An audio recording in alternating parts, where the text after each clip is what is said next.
દ્વિચલ સુરેખ સમીકરણ. દ્વિચલ એટલે શું? જેની અંદર બે ચલ નંબર હશે. નંબર એટલે કે લેટર્સ હશે. દ્વિચલ, દ્વિ એટલે બે, ચલ એટલે જેની કિંમત દાખલા પ્રમાણે બદલાય. એક્સ વાય હોય, એ બી હોય, એમ અને એન હોય, એને દ્વિચલ એટલે બે ચલ સંખ્યા જેને કહેવાય, કે જેની અંદર કોઈ પણ બે આવી રીતે લેટર્સ હશે. પછી સુરેખ સમીકરણ એટલે જેનો પાવર એટલે જેનું અહીંયા જે આ નંબર હોય એ એક જ હશે. વર્ગ કે ત્રિઘાત કે દ્વિઘાત એવું, મતલબ જેની ઘાત એક જ હોય એને સુરેખ સમીકરણ કહેવાય. તો આ પાઠની અંદર જે ત્રીજો પાઠ છે તમારો 10માનું ગુજરાત બોર્ડનું ગણિત કરીએ છીએ આપણે બેઝિક્સ, એમાં ત્રીજો પાઠ છે સુરેખ સમીકરણ, દ્વિચલ સુરેખ સમીકરણ, જેની અંદર એક સુરેખ સમીકરણની અંદર બે ચલ આપેલા હશે. એવા સમીકરણને આપણે સોલ્વ કરવાના છે અને એનો ગ્રાફ કેવી રીતે બનશે, મતલબ એનો આલેખ કેવી રીતે બનશે. સૌથી પહેલા તો આપણે આનું ક્લિયર કરી દઉં કે આ કેવી રીતના હશે. સમજો 2x પ્લસ 3y બરાબર 6. તો જો x અને y બે ચલ થયા અને બંનેની ઘાત એક એક છે, એટલે આ થયું દ્વિચલ સુરેખ સમીકરણ. બરાબર. પછી કોઈ પણ હોઈ શકે, 3a plus 5b is equal two 10. તો આ પણ થયું દ્વિચલ સુરેખ સમીકરણ. દ્વિચલ સુરેખ એટલે જેની ઘાત એક જ છે એવું સમીકરણ. હવે આનો આલેખ કઈ રીતે બનશે? તો આલેખ માટે થઈને તમને એવું આપેલું છે પાના નંબર 22 ઉપર કે દ્વિચલ સુરેખ સમીકરણને એક પણ ઉકેલ ન હોય તેવું સમીકરણ સુસંગત નથી એમ કહેવાય.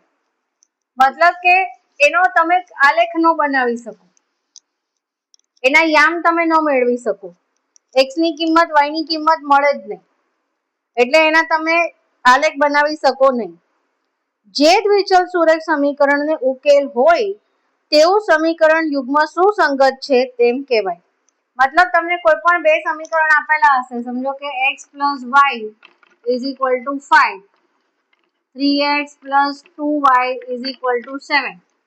આને સોલ્વ કેવી રીતના કરવાનું આપણે પછી શીખીશું, પણ આનો અગર ઉકેલ નીકળે છે, મતલબ x ની કિંમત નીકળે છે, y ની કિંમત નીકળે છે, તો આ સુસંગત છે એમ કહેવાય અને આનો આલેખ બની શકશે. પછી જે દ્વિચલ સુરેખ સમીકરણો સમાન હોય. હવે સમાન સુરેખ સમીકરણ એટલે શું? તમે એમ કહેશો કે બે સમીકરણ સમાન કેવી રીતે હોઈ શકે? તો જેમ કે આ મેં એક બનાવ્યું, એક સમીકરણ લખ્યું, હવે આને આ જ સમીકરણને હું બે સાથે ગુણાકાર કરી દઉં તો 2x plus 2y is equal two 10. બંને બાજુ મેં 2 થી ગુણાકાર કર્યો તો આ બંને સમીકરણ સરખા થઈ ગયા. તો આ બંને સમીકરણ સમાન છે, તો એના ઉકેલ અનંત આવે. શું આવે? અનંત ઉકેલ આવે, અલગ અલગ ઉકેલ આવે. આવા સમીકરણ યુગ્મના સમીકરણો અવલંબી સમીકરણો છે તેમ કહેવાય. મતલબ આ મેઇન સમીકરણ છે એને આપણે ગુણાકાર કરતા જવાનું અથવા ભાગાકાર કરતા જવાનું. સેમ નંબરથી બંને બાજુ પર ભાગાકાર કરો. જે સમીકરણ યુગ્મમાં સમીકરણો અવલંબી હોય તો તે સમીકરણ પર સુસંગત હોય જ છે, કેમ કે ઉકેલ નીકળે છે ને, ઉકેલ નીકળે એટલે એનો આલેખ બને. ઉકેલ ન નીકળે તો એનો આલેખ તમે કેવી રીતે બનાવો? એટલે ભલે સમાન સમીકરણ હોય, અલગ અલગ ઉકેલ હોય, પણ એનો આલેખ બનશે. ટૂંકમાં આપણે દ્વિચલ સુરેખ સમીકરણની રેખાઓનું નિરૂપણ અને ઉકેલના અસ્તિત્વ વિશે શું કહી શકીએ? તો રેખાઓ એક જ બિંદુમાં છેદી શકે છે. આ સ્થિતિમાં સમીકરણોની જોડીને એક અનન્ય ઉકેલ છે સુસંગત સમીકરણ. જે મેં કીધું એમ, મતલબ જ્યારે તમે આલેખ બનાવો છો અને એ બે રેખા કોઈ પણ એક બિંદુમાં છેદે છે તો આ સુસંગત થયા. મતલબ છેદે છે એનો મતલબ કે આ એનું સોલ્યુશન છે. તમે કોઈ પણ બે સમીકરણ સોલ્વ કરો, એનો ઉકેલ લાવો, x ની કિંમત કાઢો, y ની કિંમત કાઢો, તો ઈ બિંદુમાં આ બંને રેખાઓ છેદતી હશે એટલે એને સુસંગત કહેવાય. શું કહેવાય? સુસંગત કહેવાય. અને તો જ એનો આલેખ પર તમે બતાવી શકો. બાકી જો એનો ઉકેલ કોઈ પણ બે રેખા સમીકરણને તમે સોલ્વ નથી કરી શકતા, મતલબ x ની કિંમત y ની કિંમત નથી નીકળતી, તો એનો એ જે રેખાઓ તમે અહીંયા આલેખ પર બનાવશો એ એકબીજાને છેદશે નહીં, એટલે એનો ઉકેલ જ નહીં આવે. એટલે આલેખ પર તમે ઈ કદાચ રેખાઓ બની શકશે, તમે x ની y ની અલગ અલગ કિંમત લઈને તમે એમ કહો છો કે મેમ એમ ન હોય, આલેખ તો રેખા તો બને, તો રેખા બનશે, પણ એ બંને રેખા એકબીજામાં છેદશે નહીં. રેખાઓ સમાંતર હોઈ શકે, આ સ્થિતિમાં સમીકરણને કોઈ ઉકેલ નથી. એટલે જેમ મેં કીધું કે એકબીજાને છેદશે નહીં, એટલે રેખા કદાચ બનશે, બંને સમાંતર છે, પણ બંને એકબીજાને છેદતી નથી. સમાંતર એટલે શું? સમાન અંતરે આવેલી છે. તો એનો મતલબ આનો કોઈ ઉકેલ નથી, એનો મતલબ આ સુસંગત નથી. રેખાઓ સંપાતી છે, મતલબ સમીકરણોને અનંત ઉકેલ છે.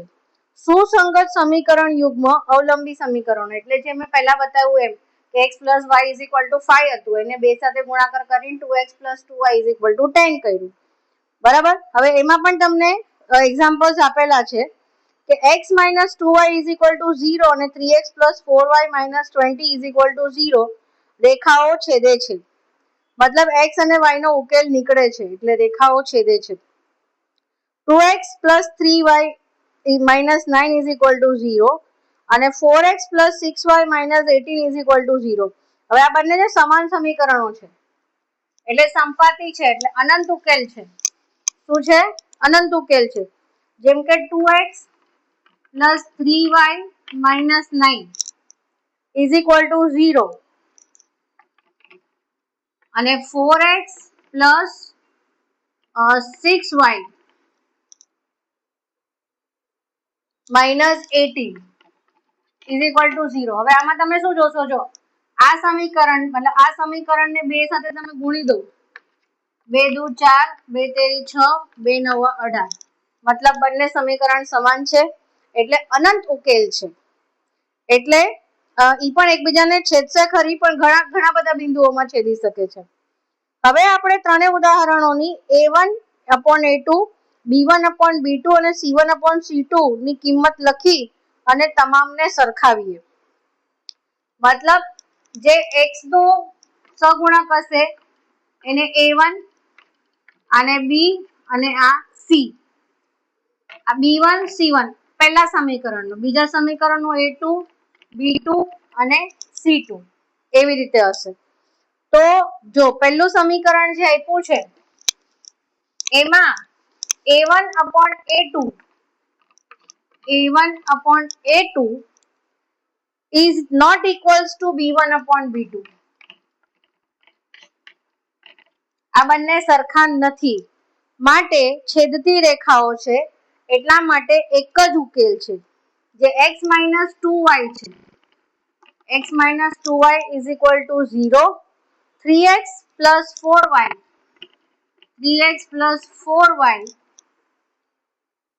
-20 -20 ને આપણે ઓલી બાજુ લખીએ તો = 20 થઈ જાય. મતલબ હું તમને આ સોલ્વ કરીને બતાવું છું કે હવે જો અહીંયા -2y છે, અહીંયા +4y છે, તો આ સમીકરણને હું 2 વડે ગુણીશ, તો આ સમીકરણ થઈ જશે 2x - 4y = 0, 3x આ એઝ ઇટ ઇઝ રહેવા દેવાનું, +4y = 20. હું આ સમીકરણ તમને ઉકેલીને બતાવું છું, કેવી રીતના શું કર્યું એ આપણે જ્યારે ઉકેલ લાવશું ત્યારે. અત્યારના આપણે ખાલી આટલું જોઈ લો.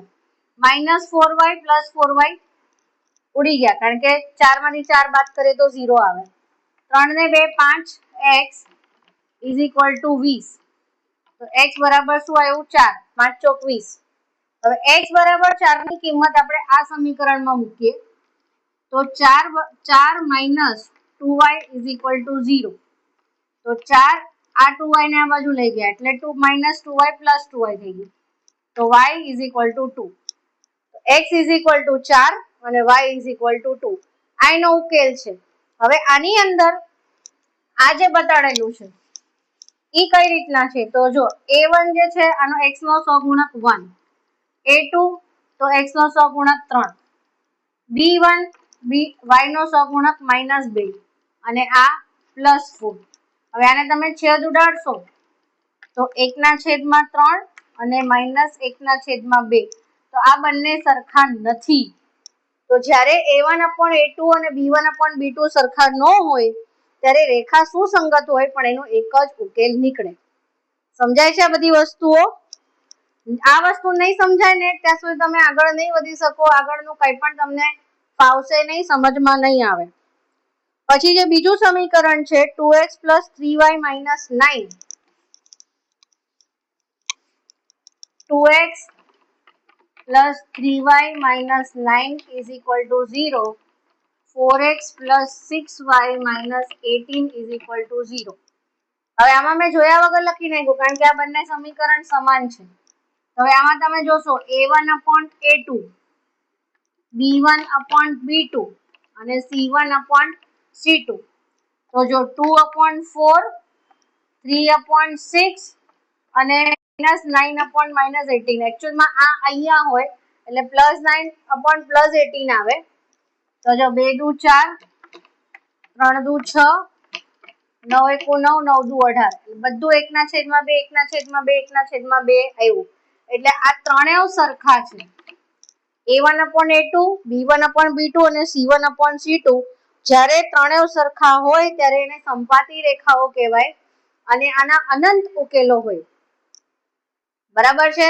ઘણા બધા બિંદુઓમાં એ રેખાઓ છેદતી હશે. પછી ત્રીજું સમીકરણ જે આપેલું છે એમાં a1/a2 બરાબર b1/b2 છે પણ c1/c2 અલગ છે. જો હું સ્ટાર્ટિંગમાં નથી લખી નાખતી સરખા છે કે નથી, કારણ કે હું તમને સોલ્વ કરીને બતાવવા માંગુ છું.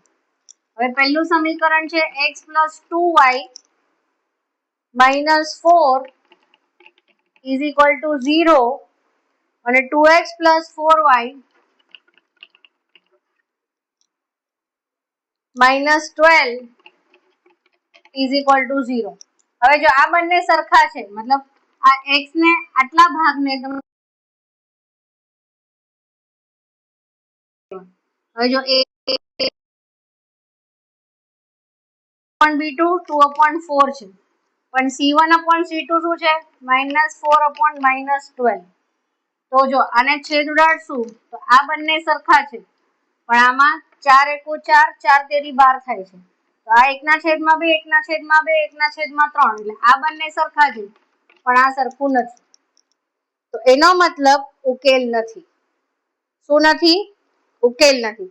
જો આ બંને જ સરખા ન હોય, આ ગણતા જ નથી સપોઝ આપણે, અને આ બંને જ સરખા નથી કોઈ દાખલામાં, કોઈ સમીકરણમાં, તો એનો એક જ ઉકેલ નીકળશે. જ્યારે ત્રણેય સરખા છે a1/a2, b1/b2 અને c1/c2, તો એ સંપાતી રેખાઓ છે, અનંત ઉકેલ છે. અને a1/a2 અને b1/b2 સરખા છે પણ c1/c2 સરખા નથી, તો એનો મતલબ એનો ઉકેલ નથી. એટલે એ સમાંતર રેખા હોઈ શકે છે. બરાબર છે? એ સમાંતર રેખા હશે. તો હવે આ પ્રમાણે તમારો જ્યારે આલેખ પરથી તમારે નક્કી કરવાનું હોય ત્યારે તમારે સમજી જવાનું કે કઈ પ્રકારની રેખાઓ હશે. તમને આ હેતુલક્ષીમાં એમાં આવશે. કુલ 8 માર્કનું કેમ કંઈક આવે છે આ. બરાબર છે?